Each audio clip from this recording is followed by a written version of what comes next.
பண்ணாங்க. எப்பவுமே வந்து அந்த ஒரு 4 பிரேக்ஃபாஸ்ட் சேர்த்து கொடுக்கும்போது எதனா ஒரு சின்ன தப்பு நடக்கும். ஆனா இவங்க கொண்டு வந்த எல்லா சாப்பாடும் ரொம்ப நல்லா இருந்தது. இவங்களோட ஹஸ்பண்ட் இருக்காரா, எங்க இருக்காங்க, அவருக்கு ஒரு நல்ல கைதட்டல் இருக்கு. ஏன்னா அவர் தான் ஐடியா கொடுத்தாலும் இருக்காங்க. Very very good. தேங்க்யூ. பாருங்க.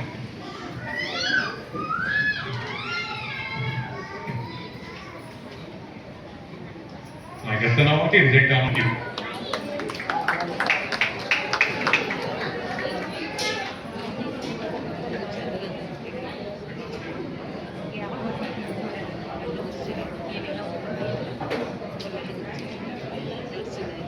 Mr. Sagarani, number 121.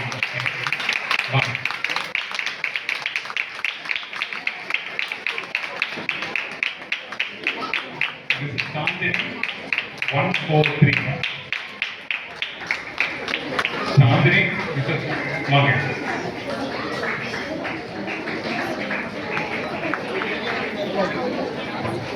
So, இந்த இடத்துல திருப்பி சொல்றதுதான், சோகமா இருக்காதீங்க, ஜாலியா இருங்க, சந்தோஷமா இருங்க, சிரிங்க. என்னடா செலக்ட் பண்ணல அவங்க பாருங்க, அப்படி சொல்லி சைலண்டா இருக்காங்க. அவங்கதான் நீங்க தான் பின்னாடி பின்னாடி.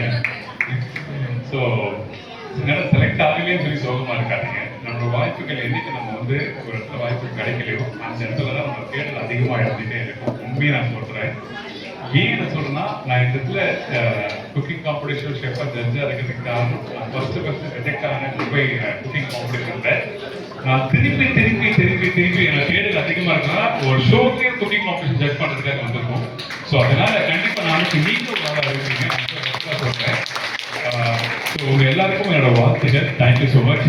இந்த ஸ்டேஜில் இருக்கவங்க சில பேர் 4-5 பேர் புது படையாட்கள் இருப்பீங்க. மீதி இவங்களா புதாட்கள் இருக்கலாம். சில பேர் ரூல்ஸ் இருந்திருக்கும், சில பேர் தெரியாம இருந்திருக்கலாம். இந்த குக்கிங் காம்படிஷன் பார்த்தீங்கன்னா ஸ்ட்ரைட்டாகவே நீங்கள் கீழே போயிடுங்க. இப்போ மணி 6:15, 6:30 ஸ்டார்ட் பண்ணுவோம்.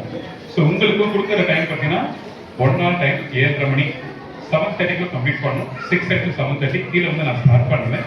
இந்த ஃபுட்டுன்னு சொல்லும்போது பார்த்தீங்கன்னா ஒரு டெசர்ட் இருக்கணும், ஒரு மெயின் டிஷ் இருக்கணும், ஒரு ஸ்டார்டர்ஸ் இல்லைன்னா அதுக்கு அக்காமடேட் கிரேவி எதுனா இருக்கணும். புரிஞ்சுங்க உங்களுக்கு? அதில் ஒன்று வந்து நாகா ப்ராடக்ட் வச்சு பண்ணணும், மற்றது சக்தி மசாலா இருக்கு, கோல்டு இருக்கு, அப்புறம் வேறு இந்த ப்ராடக்ட்லாம் வச்சு பண்ணலாம். ஆனால் நாகா வச்சு பண்ணுறது கம்பல்சரி வச்சு பண்ணணும். அண்ட் ஃபாலோ பை வந்து என்ன சரி, நீங்கள் பண்ண வேண்டிய 3 டிஷ்ஷு. ஒரு ஸ்வீட் ரெசிபி பண்ணணும், ஒரு மெயின் டிஷ் பண்ணணும். அந்த மெயின் டிஷ் ரைஸ் வச்சு பண்ணலாம், சப்பாத்தி வச்சு பண்ணலாம், இது ஒன்று, அது மெயின் டிஷ். அதுக்கு கொடுத்துட்டு ஒரு கிரேவி மாதிரி அப்போ அப்படிங்க நீங்க எனிதிங் அப்படி நீங்க பண்ணலாம். ஸோ இந்த இடத்துல நீங்க ப்ரெசென்ட் பண்ணும்போது நீங்க வீட்டுல கொண்டு வந்திருக்க அந்த பிளேட் இருக்குல்ல, அந்த பிளேட்டை யூஸ் பண்ணி பண்ணலாம். ஆனா அந்த 3 டிஷ்ல ஒரு டிஷ் டிஃபன் பாக்ஸ் வச்சு ப்ரெசென்ட் பண்ணணும். மீதி 2 டிஷ் நீங்க வீட்டுக்கு கொண்டு வந்து பிளேட் வச்சு பண்ணுங்க. மற்றபடி வேற எதுனா ஒரு ஸ்டோரி சொல்லணும் ஆசைப்பட்டீங்கன்னா நீங்க கொண்டு வந்து பொருளை வச்சு நீங்க ஸ்டோரி சொல்லலாம். என்னால 3 டிஷ் இல்லாம இன்னொரு டிஷ் நான் பண்ண முடியும் அப்படின்னு நினைச்சா நீங்க பண்ணுங்க. ஆனா என்னோட சஜஷன், அந்த 4th டிஷ் பண்ணும்போது தவறெல்லாம் ஆயிடுச்சு, சரியா பண்ண முடியலன்னு சொல்லிட்டு நீங்க ப்ரெசென்ட் பண்ணாதீங்க. அதுவே உங்களுக்கு நெகட்டிவ் ஆகிறதுக்கு வாய்ப்புகள் இருக்கலாம். இல்ல அப்படியும் நான் பண்ண முடியும் அப்படின்னு நினைச்சுன்னா நீங்க பண்ணலாம். சரிங்களா? All the best to everyone. அந்த 3 டிஷ்ல வந்து ஒரு டிஷ் வந்து டிஃபன் பாக்ஸ்ல பிளேஸ் பண்ணணும். மீதி 2மே வந்து நீங்க வீட்டுக்கு கொண்டு வந்திருக்க பிளேட்டோ, சராமிக்கோ இல்லை மஞ்சட்டியோ வச்சு நீங்க ப்ரெசென்ட் பண்ணலாம். தேங்க்யூ. நீங்க எல்லாரும் கேட்க டைம் ஆகிடும் உங்களுக்கு எல்லாருக்குமே. 6:30 ஸ்டார்ட் ஆகும். மேலே சாரி பண்ணிக்கிறேன்.